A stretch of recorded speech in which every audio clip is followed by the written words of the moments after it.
So that happened.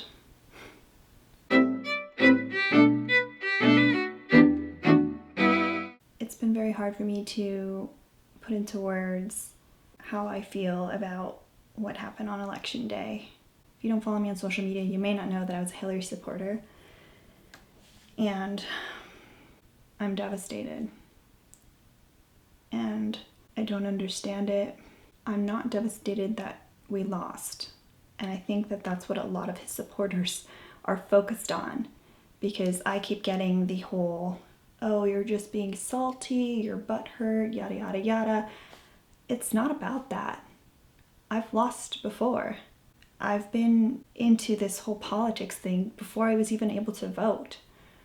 I remember the 2000 election like it was yesterday, and I was in middle school. What the difference is to me about this election was it wasn't like it was McCain or Romney. Despite how I feel about their policies, I still feel like they would have represented our country well. And I would, be sad if Obama had lost, but I wouldn't feel devastated because I truly feel like they're good people and they would have done just fine. Ironically, that both of them denounced Orange Man. Ugh. And I'm only calling him that not to be mean, but I don't ever want to have to say his name again. And I was hoping that election day would be that day, that I would never have to see him on television again, and I would never have to say his name again. So at the very least, I'll never have to say his name again. So I'm devastated because I had this idea of the country that I live in. Some of you guys may know that I am going to have my first nephew born in a month. My first, nephew or niece ever. And I was so excited at the world he was going to be born into. All this progress and this open-mindedness and inclusion that I thought was there. He would be born with a black president in office and hopefully grow up with a woman president in office. And those dreams were crushed yesterday. And I knew, because I've seen it. I've seen the videotapes and I've seen the hate speech and the violence and all that, not just from the Orange Man, but his supporters. I was naive to think that that was just a small few. I was even told by some people, oh, that's just a few of them. That's just a few people. It's the minority. But we learned that it wasn't. People that liked his message of divisiveness and his message of build a wall and repealing Obamacare, like everything. This just negativity. People liked that. And Hillary, on the other hand, was composed, even-keeled, and not erratic enough, apparently, for the American people. Not inspiring enough. And I get that, and I've always said that about her. I feel like we got behind Obama and we got behind Bernie because when they spoke, you listened, and it was inspiring, and it brought goosebumps onto your arms, and you just left that speech just feeling like you can do more. You could do anything. We can do it together. And she doesn't really have that same oomph, that same command of the English language. Now, neither does the Orange Man. But what he brought to the table was the fear, the hatred, everything that we thought no longer existed in this country. And we had people telling us it did. We had the news reporting various incidents that showed us it still exists. And I didn't believe it. So for me, that's why I'm devastated, because the country I thought I lived in is not that country. The idea of the progress that we've made was just a sham. And I just feel sad. I feel sad that we haven't come as far as I thought we had. and I have a lot of, friends and stuff on Facebook. They want to argue for the fact that they're not racist, even though they voted for him, they're not racist. And I agree. Just like Bernie said, I agree that not every Orange Man supporter is racist or sexist or anything like that. That would just be way too hateful of a world. I just don't think that's possible. But by making this person president, you have basically put a stamp of approval on every single thing that he's said. You've made it acceptable for people to speak like that, to treat people that way, to believe those things, to make them second-class citizens. And so while you may not be racist yourself, you approve of it. You let it happen. And, my favorite example has been when we go back to Nazi Germany. Not everyone was out there burning Jewish people alive. Let's just be real. That's what was happening. But a lot of people looked the other way and let it happen for a really, really long time. And that doesn't make you any less guilty. That's just my opinion. Here we go. This is what our new normal is going to be. And right now there's protests going on and everyone is upset that people are protesting. But let's be real. The Orange Man was going on and on and on about the election would be rigged and all of this stuff.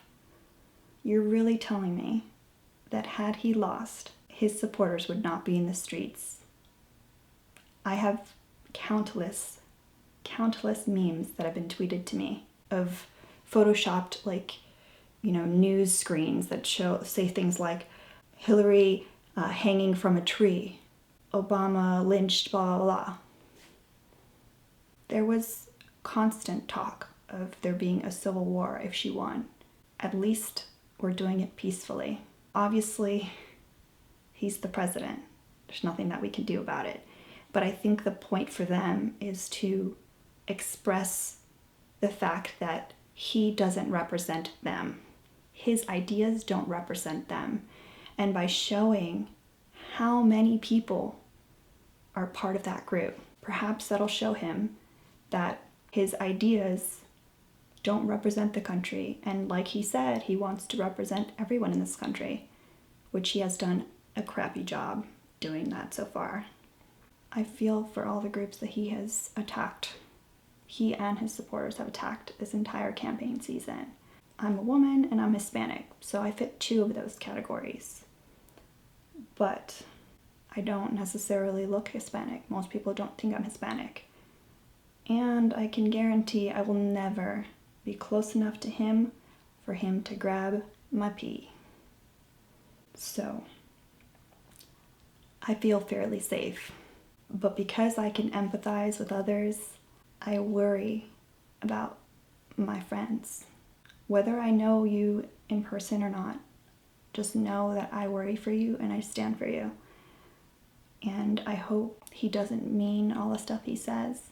I hope that he doesn't want to actually do all the hurtful things that he says he's gonna do. One thing that really upsets me, and something that I feel like I've never heard in all the elections that I've, been alive for, I've never heard a presidential candidate say that their first thing to do in office would be to revoke every single thing that the current president has done. To me, I see that as vindictive and spiteful. And for those of you guys that are in middle school or high school and you feel this hurt from what's happening, just know that I understand your pain, because I felt what you're feeling in the year 2000. When Gore won the popular vote and lost the election, I felt so sad, because it just showed how divided the country was. And what's interesting is that situation didn't end up so good, because a year later we had 9/11 and then we had the Iraq War. So I am fearful because we're in a similar situation, and I fear a lot of things. As a family that fled from a dictator, it concerns me when someone is so complimentary of a dictator like Putin. It concerns me that Russia did a champagne toast to celebrate him winning. I don't think Russia's ever celebrated anything that we've done, so I feel like that is concerning. Like, why would they be so invested and excited? Why would they hack only Democrats and not Republicans? I mean, these are all questions that concern me. Everyone likes to point out, oh, Hillary's a liar, I can't trust her. Well, it's been proven that Orange Man lies over 70% of the time. And when they fact check Hillary, it's under like 30%. Okay. They want to say that she's a criminal. Well, to be a criminal, you actually have to be convicted of something. You can't just like call people criminals. We have due process in this country. And she's never even been charged with anything. So, but the Orange Man is actually going to court, I think later this month, for racketeering charges because of the fraud that was his university. So, we're talking about two people that do lie, two people that have done terrible things that are against the law, if you want to say that. But neither of them have been convicted of anything. But yet, she's untrustworthy and it's unforgivable. And he is a saint? I don't understand that, and I wanted to believe that Americans were smarter than that they wouldn't fall for this. Just saying that you're going to fix this and you're going to fix that, and to believe me without actually following up with how you're going to do it? Like, is this a joke? Someone that has no history of success, because let's face it, the bankruptcies and all that, he has no experience in politics, legislature. He barely knows how our government works by the simple fact that he said that he wanted to allow libel laws against the media. He would not be in charge of that, but he thinks that he would be. I have a friend that put it very eloquently in a blog post that she did for Thought Catalog. I'll try to link it below. That this was a clickbait election, and we're in this world of clickbait. And for him, the clickbait was repeal Obamacare. Hillary is a criminal, like whatever. These flashy things that people see and they're like, oh, yep, she's a criminal, without actually like doing any research on it. It's just crazy to me. My favorite is when they call Hillary corrupt and that she's an insider and she's bought by Wall Street. Well, there's talk that Orange Man is planning on appointing the executive from Goldman Sachs into his cabinet. What exactly is Goldman Sachs? Sounds like big business to me. Or Christie, who is head of his transition team. The same Christie that was a part of Bridgegate. Okay. Yeah, no corruption there at all. I can't believe that we have a bully as a president. With everything that's gone on the past few years, all the anti-bullying campaigns, all the mass shootings that resulted from, bullying or mental illness in general. This is what we've decided as a country. This is what we want our kids to look up to and our kids to emulate. I'm disappointed, and I hope for better. I hope I'm wrong about him, but I don't think I am. If you just look at the people that he most likely will put in his cabinet, it's not a pretty sight.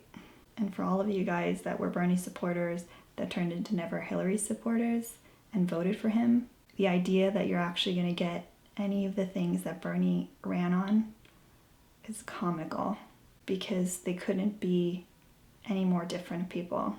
And you chose a bully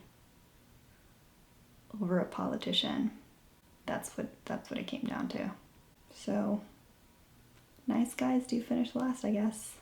What does bring me hope, one of my friends pointed this out to me. She won the popular vote, which means that the majority of Americans don't agree with him or how he speaks or what his policies are. So that gives me hope. I live in an area that voted primarily for her, even though the rest of my state didn't, which just goes to show you, like, it wasn't obvious my entire life that I don't belong here. It's pretty freaking obvious now. So, like I said, I hope I'm wrong. I've spent the past 24 hours reflecting a lot on everything, and I was planning on filming makeup videos today, and I just, if you saw my snaps, you know I just couldn't do it. I just felt like, what's the point? It just seemed silly with the gravity of things. And you guys might think I'm being dramatic. Maybe I am. But I fear for my fellow minorities, the gay community, the disabled, women, immigrants. I can go on and on. I fear for them. I'm just thankful I don't have children, because I don't know how I could explain this to a child. Explain why bullying is bad, why you should treat others with kindness. If you don't have anything nice to say, don't say anything at all. Keep your hands and feet to yourself. All the rules that you learn in elementary school. But this person we've elected doesn't feel like apply to him, which is kind of interesting. So I feel for you guys that have children. I'm sorry that you're going through this. I'm sorry that you're in this position. I just hope that in the future we can do better and we can live in a world that is run by love, not hate, that it's inclusive, not divisive. I just think that that would just be the America that we always thought it could be. And I pray that I see that in my lifetime. As of filming this, I haven't decided if I'm going to leave comments open or not, just because I don't think it's going to be helpful to the healing process if we just have a bunch of people fighting back and forth. I might try and leave the comments open and see if we can have a healthy discussion and just, block if I need to. But I haven't decided that yet. Anyhow, that's enough of my rambling. Thank you for listening.